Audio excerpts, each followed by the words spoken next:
I think they're a little bit lighter than the ones that were there before. It's just a pure beige, really pretty. Great. Good news. Good work, Will. Thank you. Free is great. Okay. My favorite word.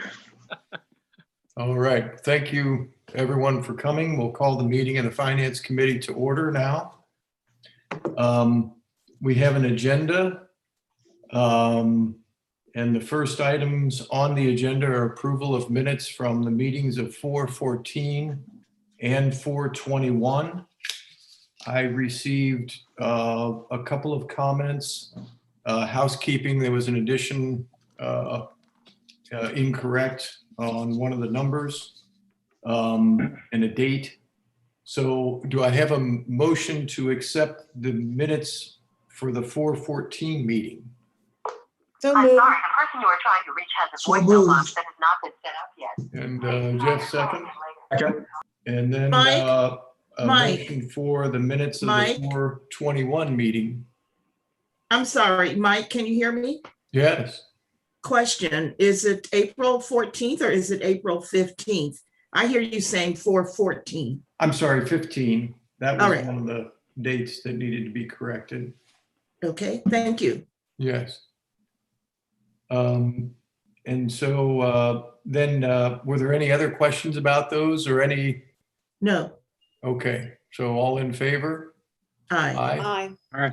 And then on 4/21 minutes, is there a motion to accept those? So moved. Second. Okay.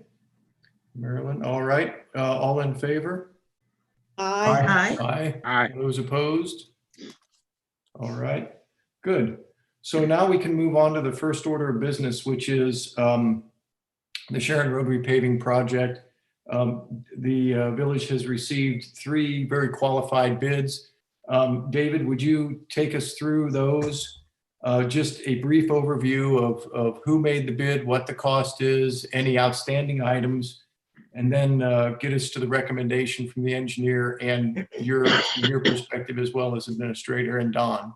With pleasure. So I have a famous presentation prepared. So we'll go through this, go over a few of the basic details of the bid, the results of the bid, and then some potential funding breakdowns for the committee to discuss.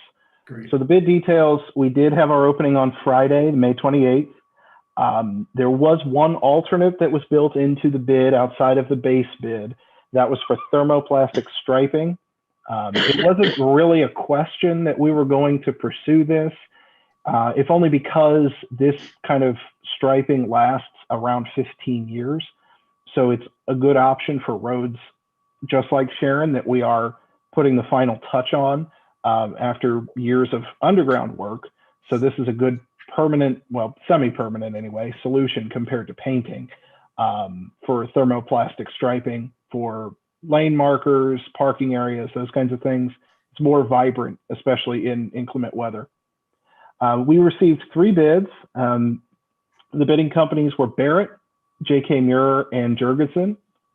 So we'll walk through some of the bid results, or all of the bid results. So the base bid, which included paving of Sharon from Chester to Route 4, and that also includes repair of any asphalt curbing along Sharon, replacement where necessary, as well as full depth repairs.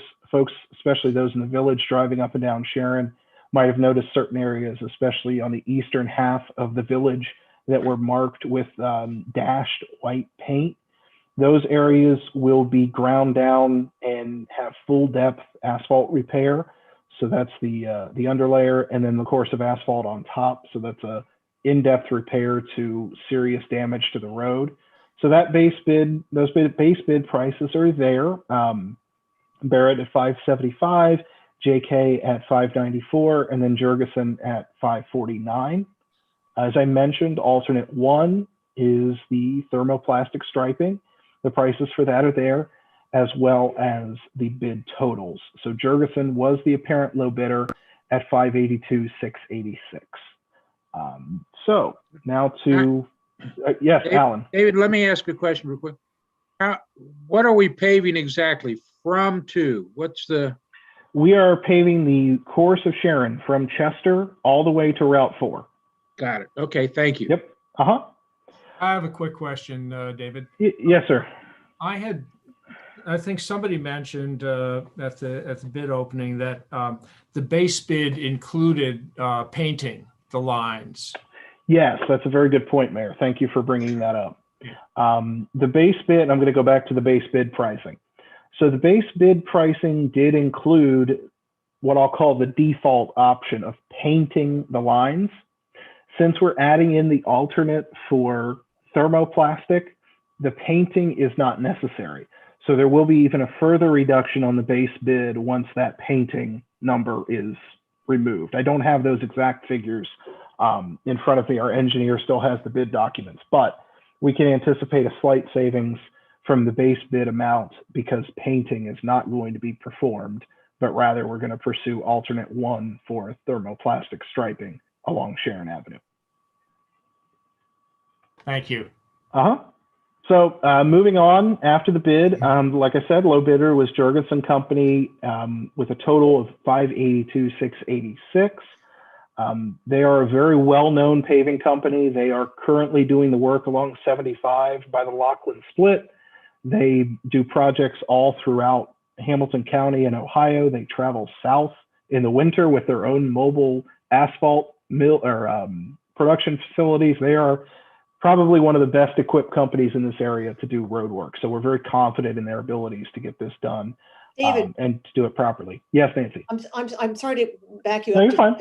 The 3 bidders, were any of the 3 part of the work of the pike through Wyoming a couple of years ago?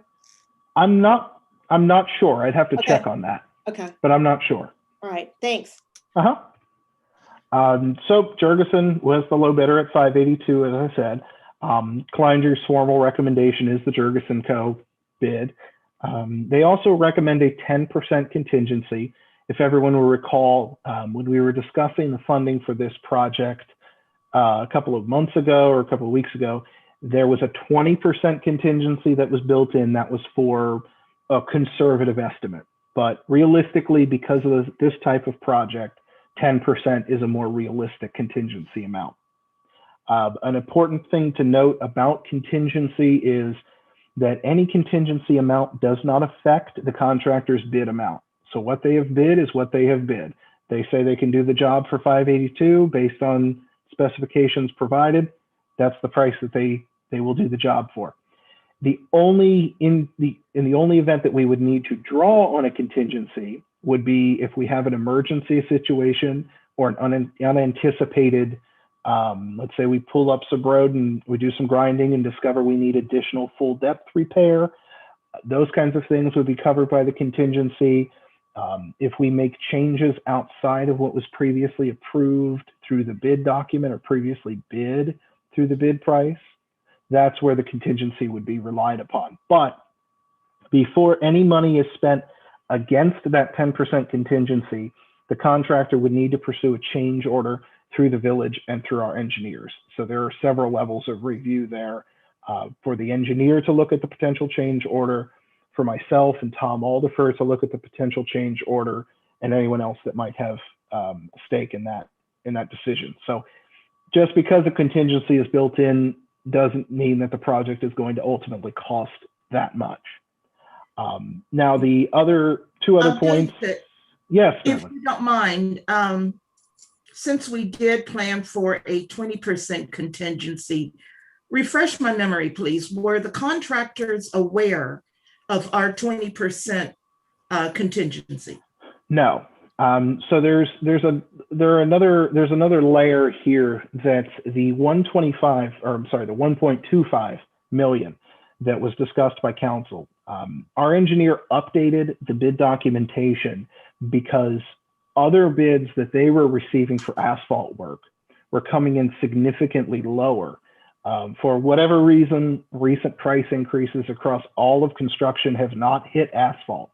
They were originally pricing out I think it was like $200 a cubic yard, and this bid is coming back in the neighborhood of $160 per cubic yard. So that 1.25 estimate included the 20% contingency. For the purposes of the bid document, they put an engineer's estimate of $725. That was a very healthy estimate. It gives us a little bit of wiggle room in the event that the bids were to come back higher, because if it comes back over 10% of that estimate, we would have had to have rebid. But the contractor is not aware of any contingencies that we would build in. Contingencies would only be touched, as I've listed here, in emergency situations by authorized change order. So let me reach the conclusion, at least from my perspective, that council is at liberty to adopt Klinger's recommended 10% contingency in whichever bid it issues. Is that your understanding? Yes, and we'll go through those details on the next slide. But yes, that would be an accurate representation. Thank you. David, excuse me, I don't want to get ahead of your presentation, but at some point you're going to tell us if the completion date is set as August 31, the start date, you're going to show us, you're going to show the process on another slide, right? I was going to walk through the process. I don't have a slide with it, but yeah, I'll walk through it. No, you're fine. Okay. So Wanted to clarify that the dip in the road at the bridge, at the newly repaired bridge, is going to be eliminated in this work. So that will not come out of the contingency. When I asked what could conceivably come out of the contingency, because I thought, okay, you're grinding down a road and you're going to put new paving on top of it. Where's the contingency there? The only thing they came up with was, well, there could be a manhole that needs to be repaired once we pull off the top and look, and see what the structure of it looks like. So that was the only one. That was the only thing they gave me. And any contingency, any situation that I'll say we, referring to our engineer, our public works foreman, Tom Aldifer, and the contractor come across that might potentially be a change from what they bid, if they interpret it that way, we will take steps to make sure that is fully investigated and any options that aren't reliant on the contingency to correct that are taken first before we start drawing down on any contingencies that we've set aside. So the contractor is not, other than this public meeting, aware of the contingency as part of the village's accounting for this project. So on to the next steps, and Nancy, that was a good segue. We will have assuming approval of this recommendation, passage of the ordinance, the appropriation of necessary funds, those steps, authorizing myself to sign the contract. We will have a pre-construction meeting with the contractor in the coming weeks, probably, I don't know about next week, but maybe the week after, at which point we will sit down with them and go through the actual schedule of when they anticipate beginning. Now that might, I will be conservative here and say that might alter this substantial completion date slightly, but as I believe I said it in the email that I sent out to council following with the bid results. If not, I'll say it again, that the goal here is to avoid interrupting school traffic as much as possible along Sharon Avenue. So the number two priority, because the number one priority is leveling out the bridge transitions. The number two priority is staying to this August 31st deadline as much as humanly possible. So as I have more concrete information, no pun intended, on this, I will certainly pass that along to council. But as of right now, the job was bid, and this date was presented in the bid as August 31st, 2021. David, do we know if this is a 2-week process, a 3-week process, do we have the timeline for the actual repaving? Yeah.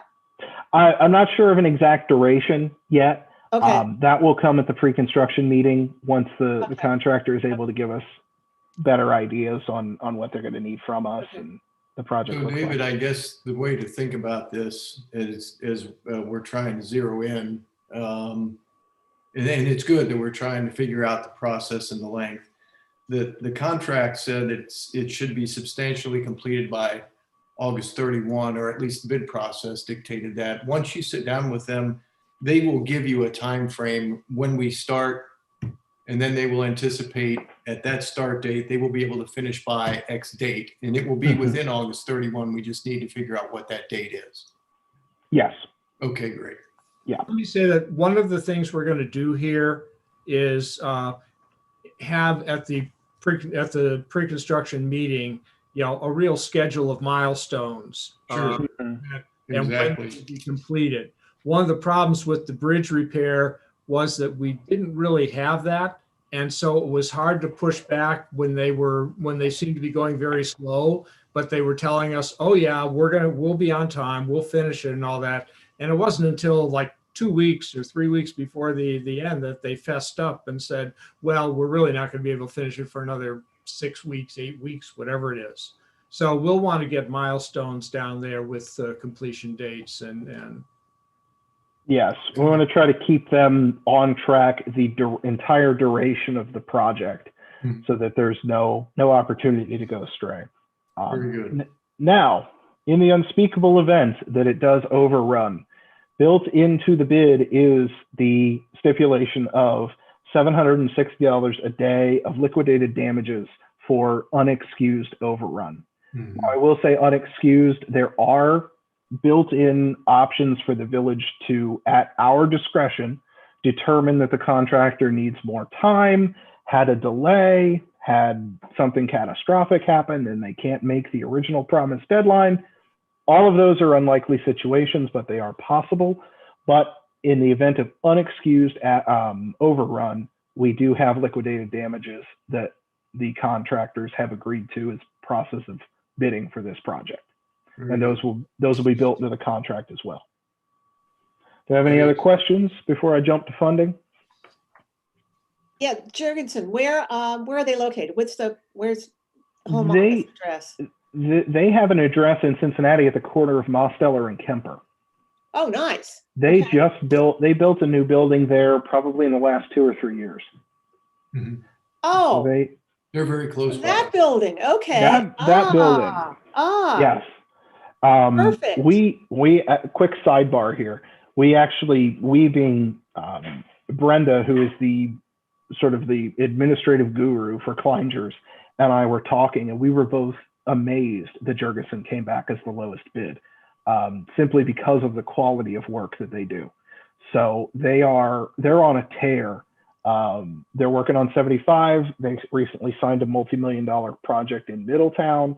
They're a heavy hitter in the world of paving. So we're very excited to work with them. Very good. David, pardon me. Yeah. I have a question. If one takes the Viking Way path through up to the high school there, you'll notice that asphalt that's not terribly old is already terribly potholed. And so I'm curious as to what kind of warranty, if any, that is offered by any of the companies, presumably Jurgensen, regarding repair, because that patch of asphalt I just mentioned is really in bad shape after only a couple of 3 years. Okay, I'm not sure of any kind of warranties or anything like that at the moment. Can certainly look into them and get with our engineer and see what they might provide as far as options for that. But typically, once they complete the project and once we authorize and sign off on the work, it becomes our responsibility. So if there is something that looks to be improperly done or isn't to our satisfaction, we would have to catch that as part of the initial bid of the work. If anything happens down the road, depending on what might come, we might have options, but I'll confirm that with our engineers. But my understanding is that once we authorize and say the work's been done to our satisfaction, then it becomes our road and our responsibility. David, That was a great may I question. ask that you look, when you speak with our engineers, that you look closely at the bid documents themselves. There may be some warranties expressed or implied in that bid document, and also in some of the detailed performances, which may include some underlying implied warranties. I can't imagine that a road being repaved and it's not done right and we have no kind of protection. So I hope we're able to locate something, but that's a Yeah, discussion. and Thank you. yes, and I will certainly look into that. David, will our engineers be overseeing the work so they ensure things like the adequacy of the grinding, the quality of the asphalt, the depth of the paving, and all the normal things that could cause a project to go wrong? I would hope they'll be monitored as the work is being done. Yes, they will be. Thank you. I was not thinking so much of something not being done correctly, but the effects of winter weather, etc.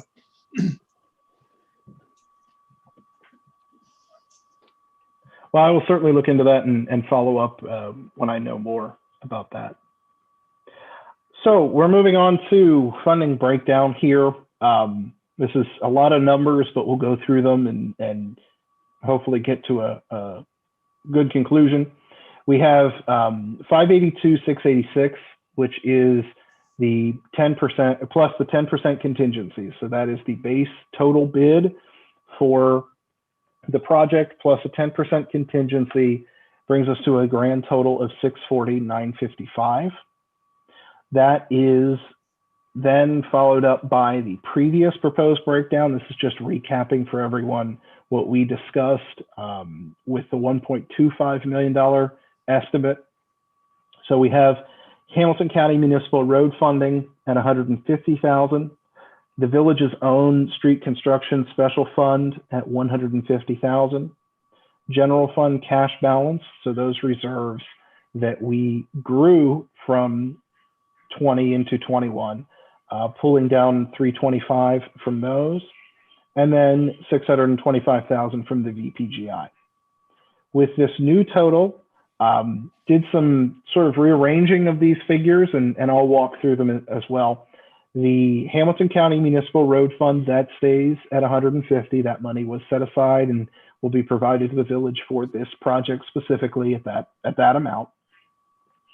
Then the general fund cash balance, a total of 235,239.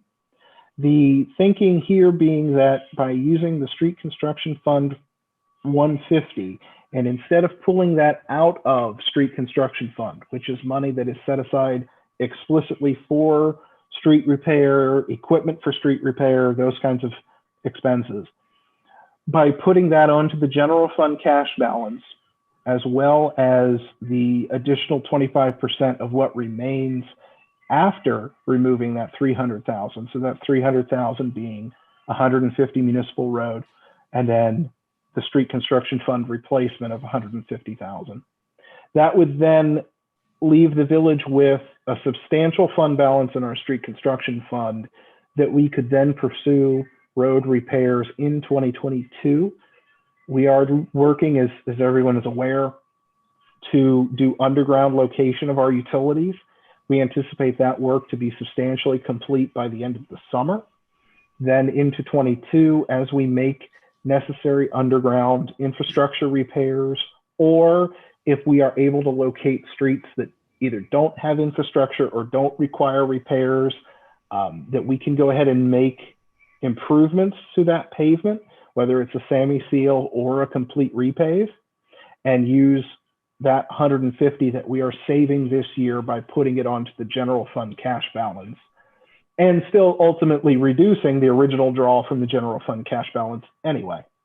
And then taking 25% of that original remaining balance from the general fund of 85,000, and then relying on the VPGI for 255,000, 256,000, which is about 75% of the remaining balance of the project cost. David, that looks good. I like this. Quick question on where do you carry the engineering cost for the project? Engineering costs are very low. We're looking at, it was a total of 13,000. So that is comfortably built into these numbers. We can call it out specifically. I was actually thinking, I'm glad you mentioned it, Mike. I was thinking about that as I was getting onto this slide, but we can build that in. It's a 13,000, I believe 13.5 was the total cost for design work, bidding, and consulting as needed during the project. Yeah, I The think it's good to have monitoring. it as a line item and also maybe even a little bit of additional money. So as we anticipate that they're going to be doing some supervising of the work and so forth, you've got some money in there to cover that cost, and council can approve that. Let me find my the dollar amount that I have. So David, the 13,000 you mentioned, does that include some time for them to supervise and monitor the work? Give me 1 second and I will answer that question for you. All right. 13.5.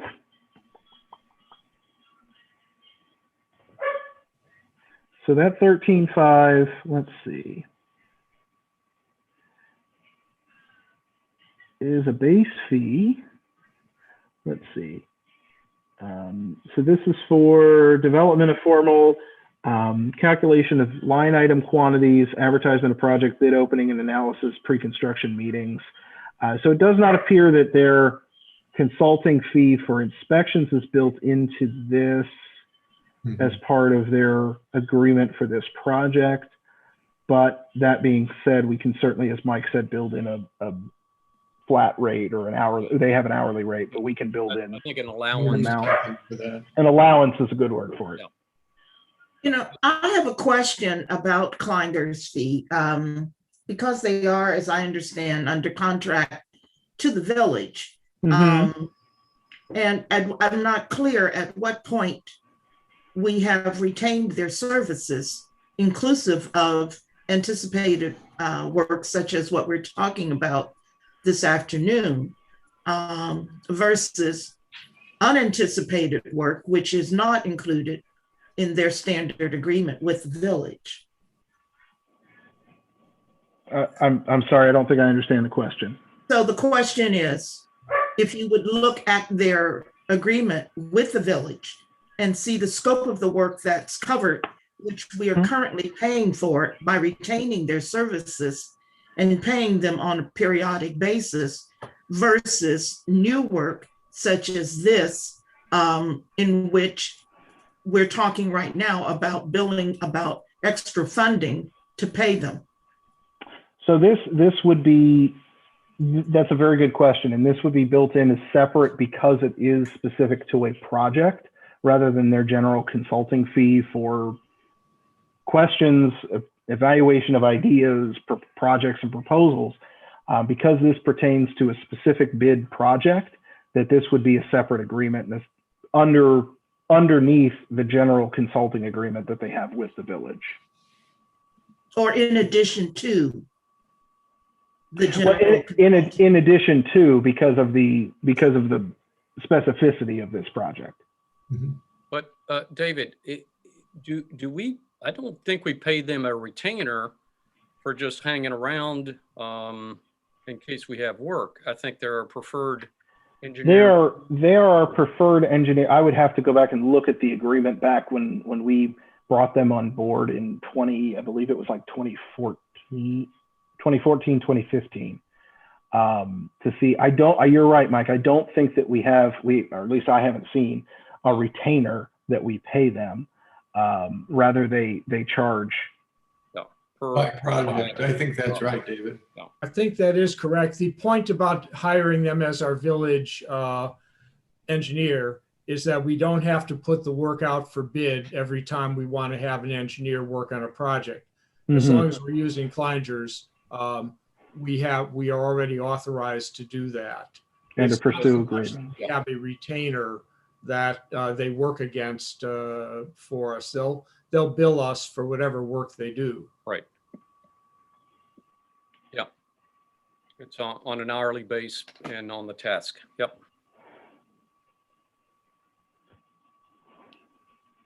Okay. David, I like this approach. I like that we are going to hold the Hamilton County municipal road funds for additional road work into the future.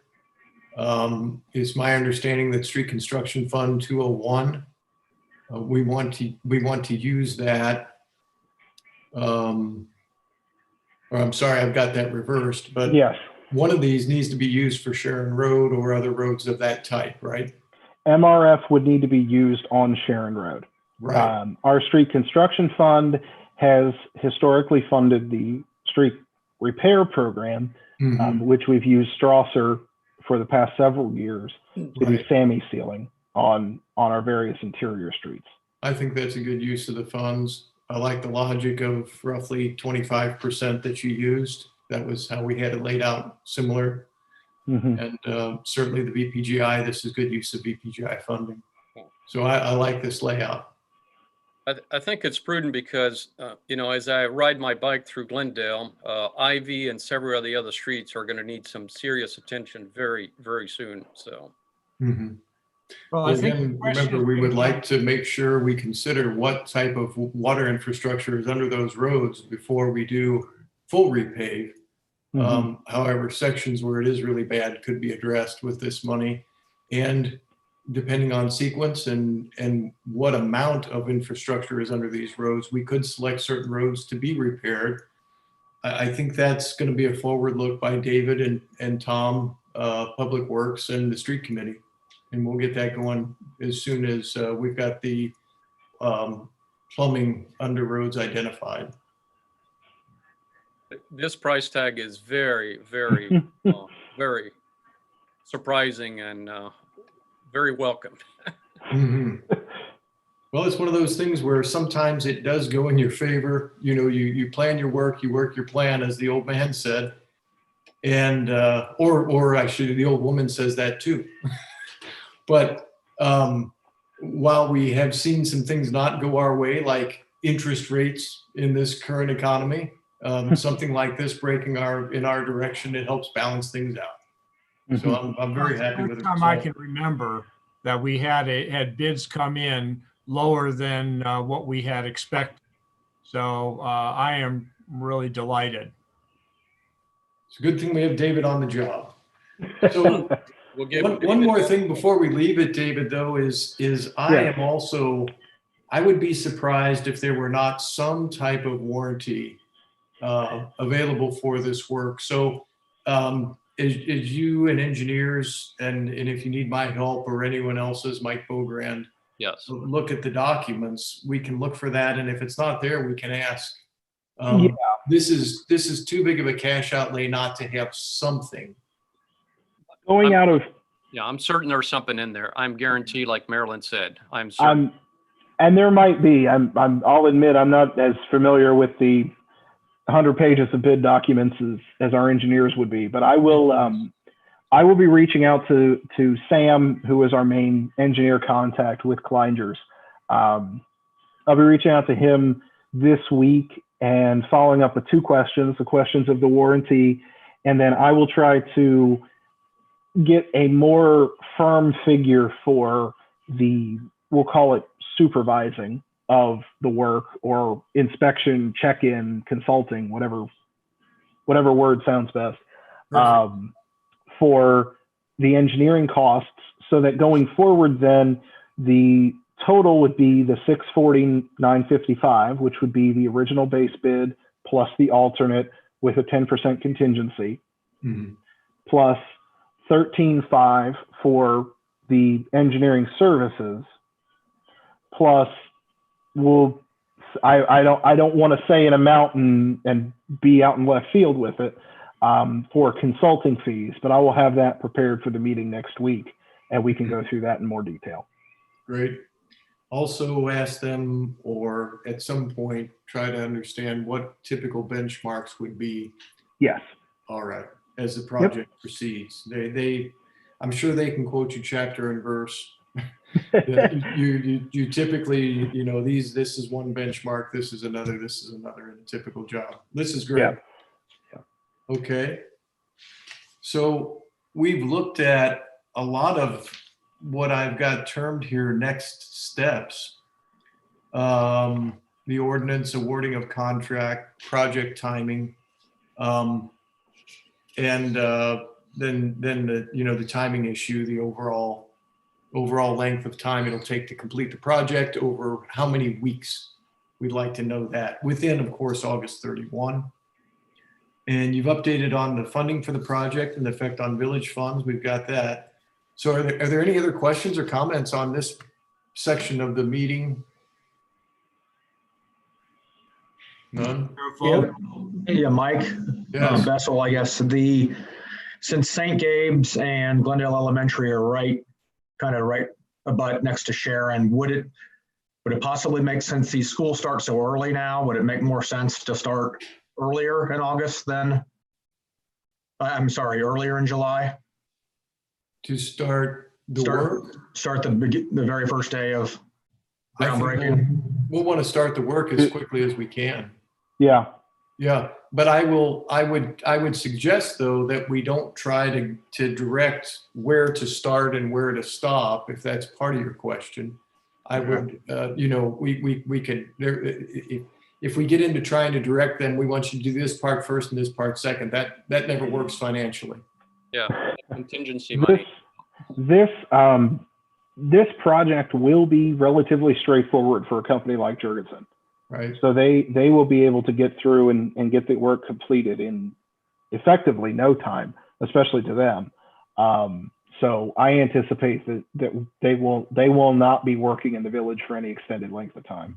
And they're used to dealing with traffic issues. I think they'll Yes. be well equipped for that. That reminds me of another good point, that traffic control was built into the bid documents, and they will be keeping one lane open at all times. So we will not have another horrible flashback to the bid construction, or the bridge construction rather. Okay. So anything else on this?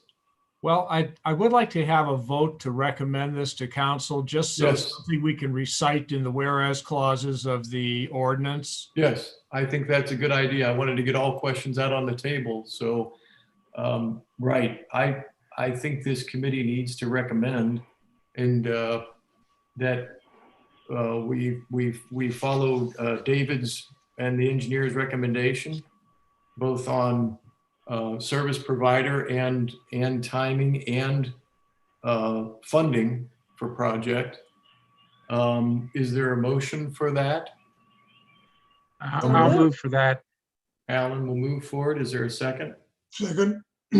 From And the Jeff? motion includes All in- no provision All for in favor? hearing fees. Aye. Aye? Excuse me, does the motion include engineering fees? Yes, engineering fees. Okay, I didn't hear that. I'm sorry. We'll put those in too. I'm sorry, Mike, we Yes, ma'am. have a dollar amount estimated for the engineering services of 13,500. David, Mhm. does that include the engineering consulting fees, or is that dollar amount still unknown or outstanding? As it stands, that dollar amount is still outstanding. I will have a final dollar amount for council's consideration on Monday's meeting As a separate item. as a separate item. Well, Be a separate ordinance? $5,000. no, it will be included in the appropriations for this ordinance, for the approval of the We Sharon then Road. say the motion includes the accepting the bid with as presented by David, with engineering fees at a to be determined amount, which will be put before council at the meeting. Council will be free to question it, as they see fit. Mhm. And if we need to, we can take that out of the ordinance. But I do think we would be, it would not be wise to go without engineering monitoring of the project. Absolutely. Well, I agree with that, except that I have some serious questions around the engineering consulting fees and what we're already paying Klingers. I have no questions and no problems supporting the engineering services of $13,500, which is 2% of the base bid. Okay, I have no questions supporting the recommended bidder, Jurgensen.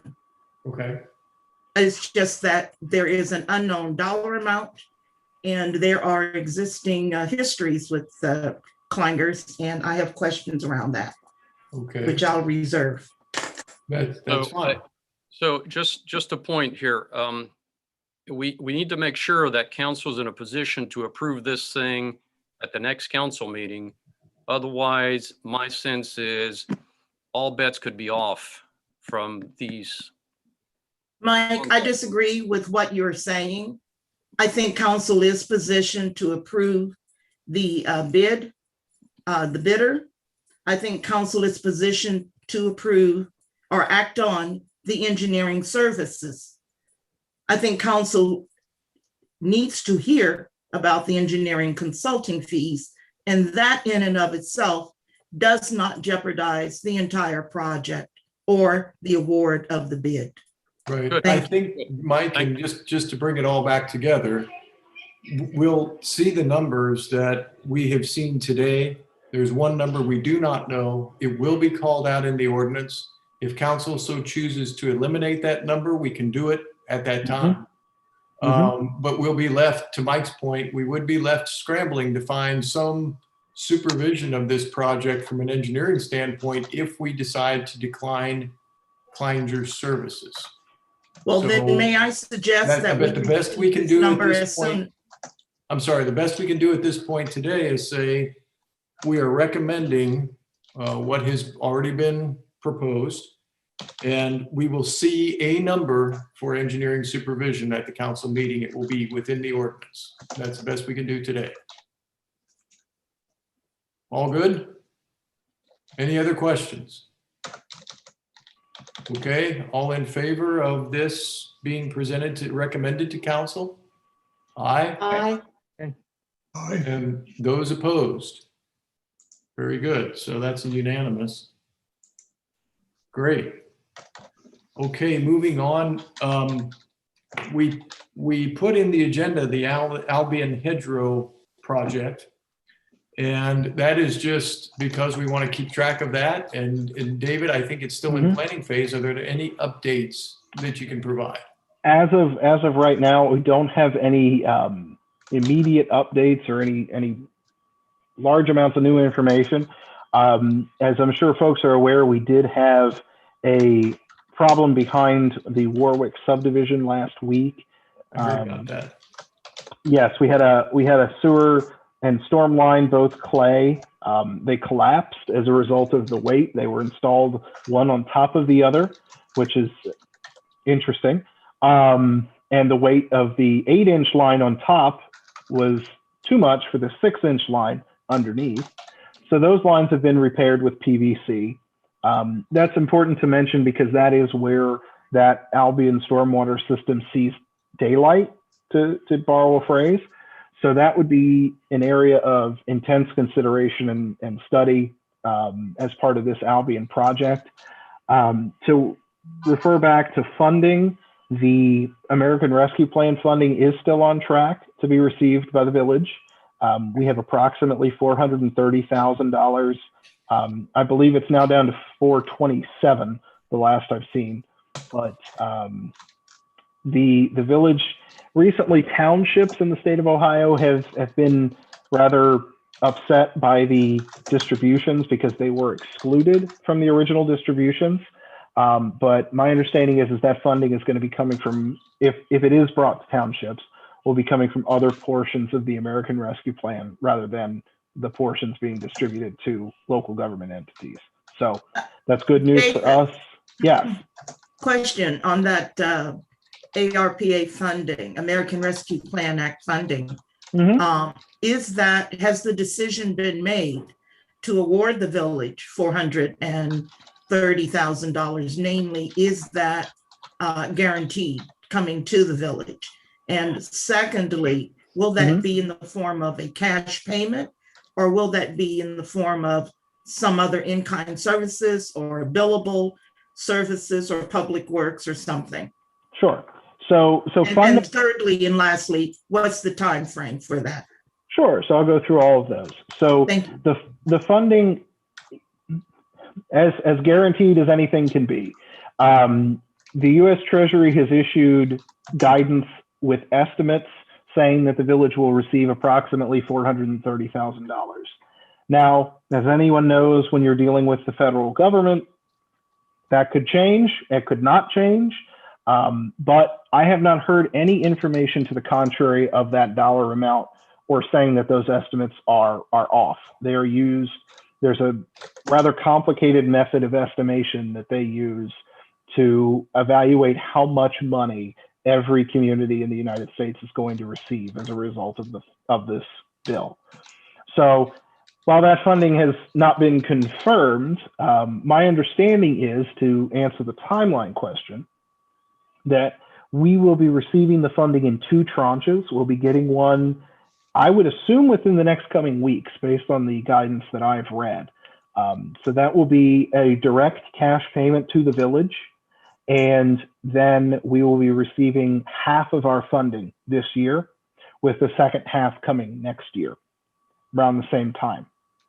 So the funding has to be spent, has to be expended by the end of December of 2024. So as things stand right now, we have not yet received that first half of the funding, although I do anticipate it will be here very soon. And it will be coming in the form of a direct deposit to the village, much like the coronavirus relief funds were distributed through the village through Hamilton County. This will be coming through the state of Ohio. Great. I recall from our last meeting, everyone, that first tranche combined with 220,000 from VPGI would take care of the stormwater plumbing.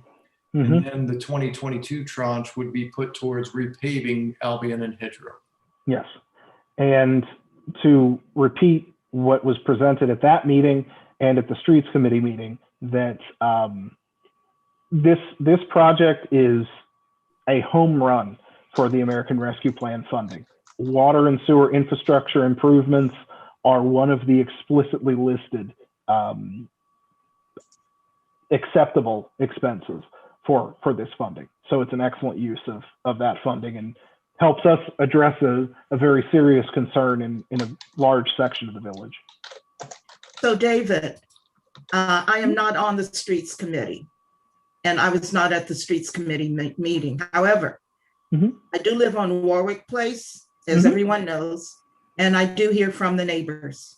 And I do know this is not the first, second, third, fourth, and even more than 10th time there have been problems with the underground plumbing and piping and whatnot along the creek, and particularly congregating around that point you mentioned earlier. Therefore, is there a place online on the village's website where the public can learn and find out more information about this Hedgerow Avenue stormwater project? As of right now, no. But as we collect more information and go to bid with the work and understand more explicitly the scope of work that will be a part of this project, that information will be readily available to anyone who's interested. So I am requesting once again that as a council member, I be informed of the scope of this project before it comes to council for a vote. This project is certainly very important for me and my neighbors and the people around me. And I want to know more about it than simply Hedgerow Avenue Stormwater Project. Thank you. David, has this project been through engineering? Yes, there was engineering work that was completed on this project because it was applied through the SKIP grant program. Right. We ultimately were not awarded funding for the project, as everyone is unfortunately aware, but that the documentation from that is available, and I can certainly make that widely available once I have an opportunity to parse out pieces of public interest. So that's one I'd piece of appreciate it information because that there has been work on this creek and in this area before, over the past several years, that has not been described as engineering on this project. So I would like to know what engineering has been done on this project. Sure. So Thank you. that's something that we do have document that David can Send provide. to me. Sure. Yeah, as Um, soon as I have an opportunity to pull it together, of course. Right. You know, my life's going in about 25 different directions right now, but I'll make it a priority. That's good. Hey, David, two questions. Yes. Is all 400, so all 430,000 would be allowed to, we could use it for this one project? Yes.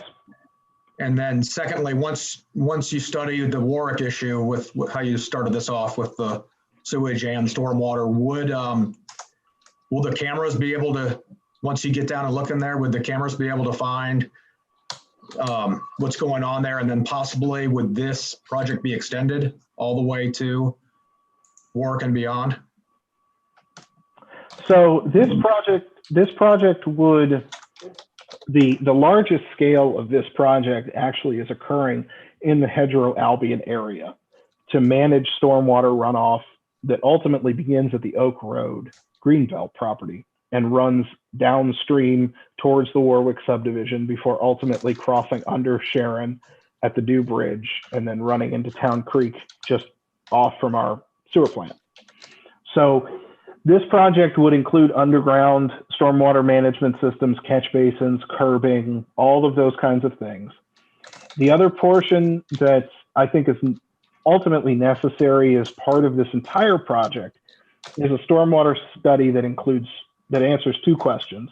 The first being, how will a project like this affect the Warwick Place subdivision? Being at the bottom of this watershed before the water goes under Sharon, we want to make sure we understand what it will look like when it hits Warwick and what that water looks like when it travels through that system. And the second question that we'll answer is, I want it to be able to provide guidance to private property owners in that area to say that the village is working to repair the infrastructure it has the capability of repairing and the access to repairing. Here are ways that there might be creeks that are silted in, there might be areas of potential redirection of stormwater, those kinds of steps that would allow private property owners to address stormwater concerns on their own property to improve the general situation for the entire watershed. Mike Bessel, a question. Sure. I noticed there, one of the residents has their hand up to speak. I don't know if you were aware of that. I'm not. I can't see that. I don't know how you're seeing it. David, do you see it? Yes, I do. Parrish. Kevin Parrish has his hand to speak, and I don't know when, if you will be recognizing the residents. He certainly has had his hand up. I don't know how long, I've just noticed it. Okay, that's fine. And I cannot see that. What I'd like to do, we're near the end, and then we could take the comments from residents. I would like to do that if residents have comments. Hey, Mike, one last follow-up, Sure. my third one for David. If we do reapply for a grant from the county, can that also, even though the feds are going to help with this one, could we also apply that to any future needed watersheds? Yes. And I can pursue options for skip projects or potentially other grant funding as part of this project on the whole, and see what other funding options might exist. Mm-hmm. Thanks. Mm-hmm. Okay. So those are some updates for that project current. And then as we look into future progress and future planning, we've talked about a lot of this already. The water infrastructure, repairing of roads following that. There's only one other thing that's out there, and we may want to give this consideration. It could be opportunity. Years ago, Mr. Aldorfer did some work in the Greenbelt near the railroad track and Oak to try to mitigate some of the water flow throughout the entire watershed. And as we look at these other, I know the engineering is supposed to tell us what's going to happen. I would kind of like for this group as a finance committee to be prepared to consider more proactive ways that we could try to redirect water, or at least possibly add on to or improve the swale that was put there a while ago, and trying to be good to our adjacent neighbors, but be better to our residents. It's possible we might be able to put some sort of a swale or detention basin up against, there's a dog barking, not mine. Sorry.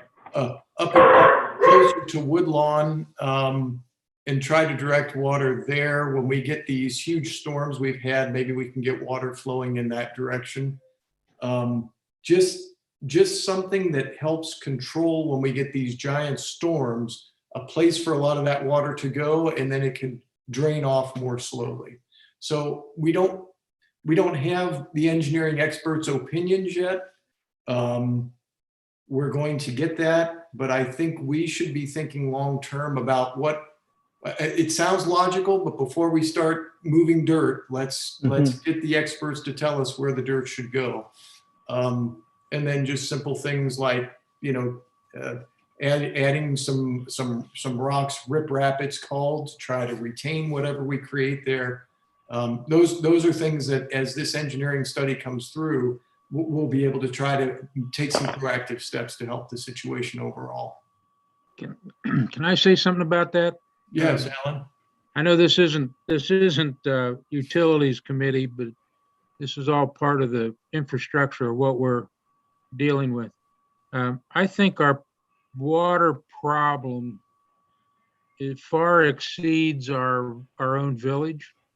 For example, the water coming through Summit, the water coming through Washington Park, the water coming through that stream that goes through across Congress and down behind the stream down there that flows into something else.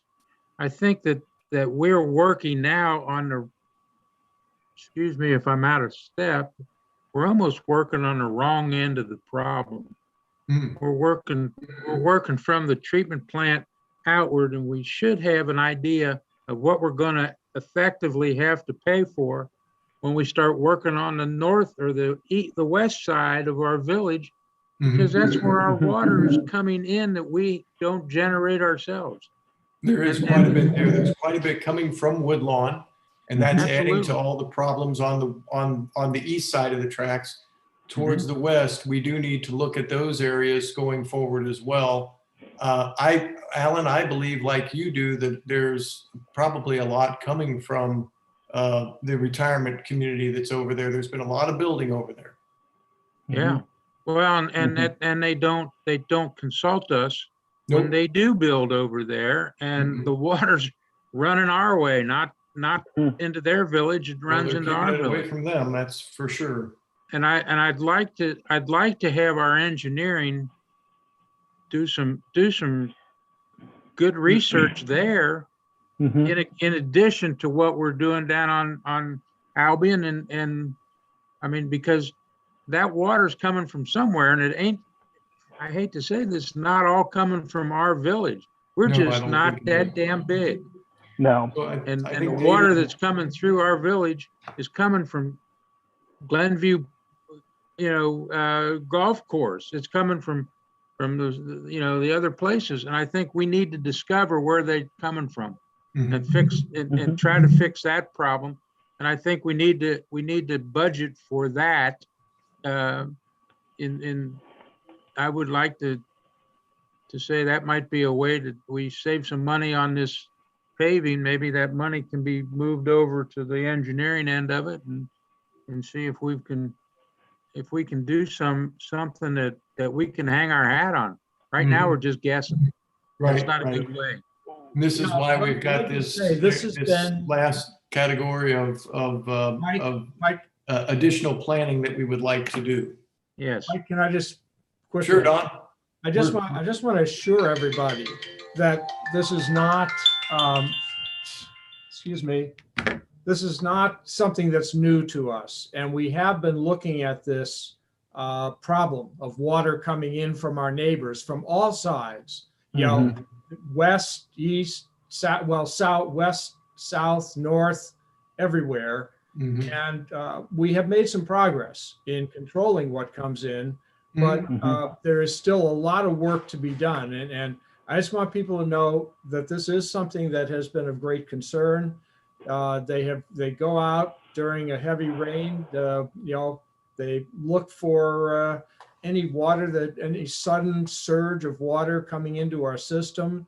I mean, when you think about it, our sanitary lines, they shouldn't be affected by the rain at all. But of course they are, we know that. And so we are working on it to control I&I, but we also know, and Alan's absolutely right, that we are getting water that from sources that we can understand, and we've been looking for it, and we will continue to look for where it's coming from and why we're getting so much of it. Agreed. I thought we were on that other capital. Maybe I should have held my. No, we were on that. You were in the right place. Comment. You were in the right place. Okay. So any other comments about that? Because I'd like to give we're at 5 o'clock. I'd like to give residents a chance to speak if they want to. Okay. So David, can you promote the resident? I do have one more thing I'd like to cover very, very briefly before we go into public comment. Yeah. For the committee and then for council, we have received information on the renewal of the village's medical benefits as well as our liability insurance. Our medical benefits are renewing this year at 0%. Good job. So we are at the same, of course, change any staffing changes. We're at the same renewal rate that we were this time last year. So that legislation will be presented on Monday night. Good news. And then additionally, our liability insurance we did realize an increase there of about 7.7%. Our premium this year will be about $62,000. Does that equate to about $4,400, David? Yeah, just about. Okay, just about. So I wish it wasn't that high, but I think a lot of the liability and property insurance is going up recently. People are seeing that across the board. So even though we don't want to see it go up, it's not an unusual circumstance right now. Correct. And the Perso pool has been very, very helpful to the village when we have to make claims in those unfortunate circumstances. So that will be presented on Monday night as well. That's some good news, especially on medical. David, when you present that information on Monday night, can you please tell us the number of claims that the village has presented and the aggregate dollar amount of payments from our insurance coverage to the village, what we have received in return? Yes, I can try to assemble that information for Monday. Okay. Very good. Okay, any other comments before we go to public comment? All right, can you promote the residents who would like to speak, David? Sure. Would you like to set any time limit, Mike? Let's start with 5 minutes and then we'll see where it goes. All right. First one's Mr. Kevin Parrish. Can you hear me? Yes, we can. Okay. I'm confused as to the restrictions that are lifted off of the COVID-19, that we had a council meeting in person, and yet you guys are still on the Zoom meeting. Administrative building is open, and they around the state they took off the mask mandate, but that's not my call. That's your call.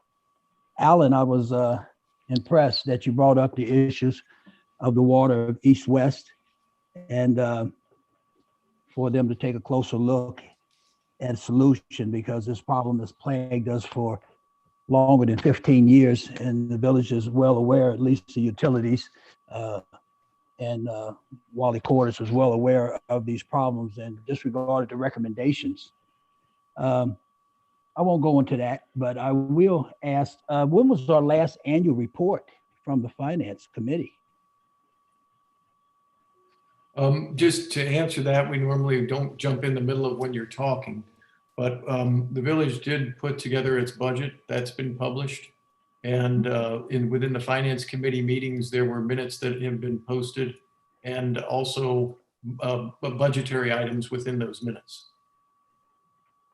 Well, we used to get regular reports that showed a lot of transparency, and it seems like because of all the issues we have here that everything has stopped being on a reportable level. I don't know. I think it's typical. What we're doing now is what we have typically done. And then I also think we've added to that. Are we still involved in that village checkbook thing or whatever that is? We are. I will mea culpa for that. That has not yet been updated for 2020, end of year 2020. We'll get that update processed as soon as possible, but regular reports are made available to council on a monthly basis in advance of the meetings. Okay. Oh, okay. Okay. I had one more Sorry to comment. interrupt, Kevin. Go ahead. And, another comment. I noticed that you guys, finance everything that the village pays out comes through you guys. I brought up some issues about the phase 1 sanitary sewer project. I never did get an answer to when was that project completed, or if it was completed, and if they paid that out. Does that come out of the street construction fund or any other fund? But it sure is redirected through the finance committee, isn't it? I cannot answer your first questions, and maybe Don, you're more aware of this, and whether or not that came through finance committee. Funding would have been allocated for it, but I don't think that particular one came through finance. Is this more with the enterprise fund, Don? Yes, it would be an enterprise. It would be enterprise fund that would go through the utilities committee. Okay, so it wouldn't necessarily flow through the finance committee, Kevin. So did we complete that project? We did. Okay. You Thanks, did. David. I only asked that question because on that diagram, you had it color coded as to the urgency of streets that should have been addressed. And the street that's right next to my house, less than 200 feet, they didn't complete that part, and it's on that project. So I just wanted to make that statement for the record, if that was deemed completed. Also, in asking for public records, we had no records of any work being done there or a company doing work on that street, although I had a collage of pictures that show our street, Cole Avenue, being dug up. And I'm just wondering, what kind of record keeping are we doing where residents can notice things right outside their front door, and our administrative office says we didn't see what we see? I just wanted to make that statement just for this recorded session of this committee meeting, since you handle finances, and it does deal with water issues that concern the west side of Washington Park and the residents here, along with the issues of Maple Knoll elevating their building construction, pouring water down on this side of the village of Glendale. It's all Glendale. It's just a part that's longly been just overlooked. And that's been 5 minutes, Mike. yeah, Okay. I kind of figured it would be. So let me ask a question, Don. Most of this conversation was very vague for those of us such as myself who do not know what project Kevin Parrish was referring to. Don, this may have preceded David Lumsden's tenure as village administrator. Do you sufficiently recall this project to describe it to us? When it occurred, what it did, what was it? Yeah, we did repair and replacement work of sanitary sewer lines up in the Washington Park, on the west side of Washington Park. Mr. Parrish has requested documents from that work. He has gotten pictures of it from us. He's gotten what we have.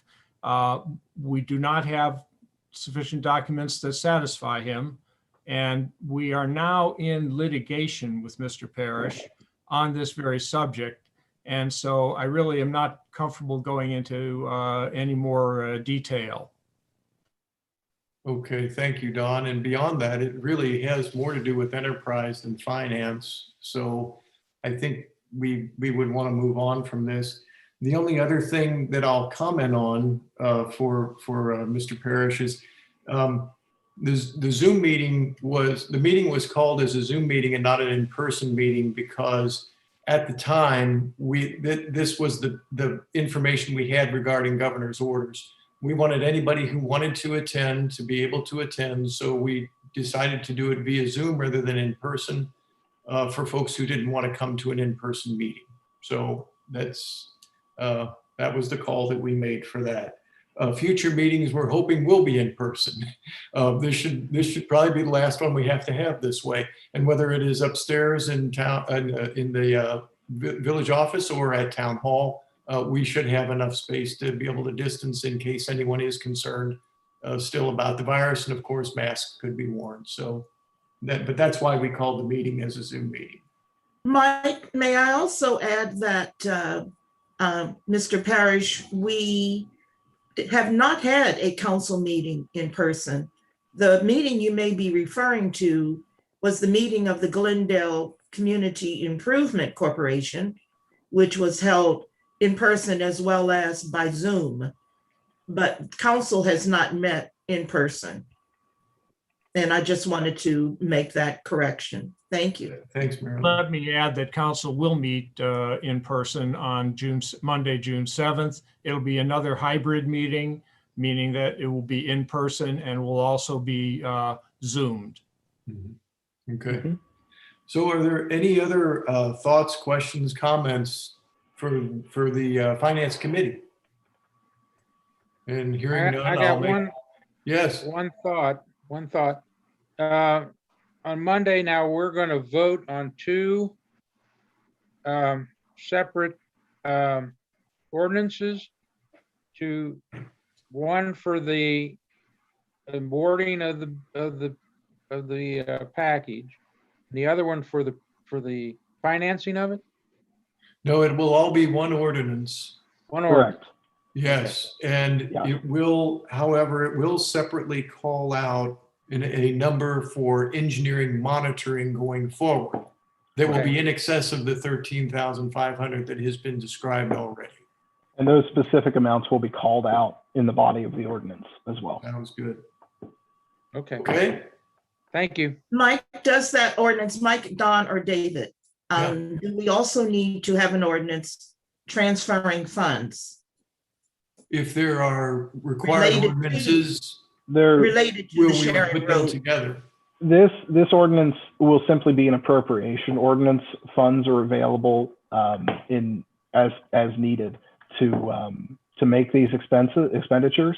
Rather, we just need to set the appropriations along with authorizing the administrator to sign the contract with Jurgensen to perform the work. Okay. Thank you. All right. So motion to adjourn. Last question, is the Oh, meeting? one more question. Okay. Is the council meeting upstairs at town hall or in the council chambers? It'll be upstairs. Upstairs. Okay, Yes. Be upstairs, similar to the CIC meeting. thank you. Move to adjourn. Now you All can. right. Is there a second? Second. And a third. Second. All right. All in favor? Aye. Aye. All right. Thanks everyone for a Thank very you. productive meeting. Thank you all. Can I say something here? Oh, Marilyn's gone.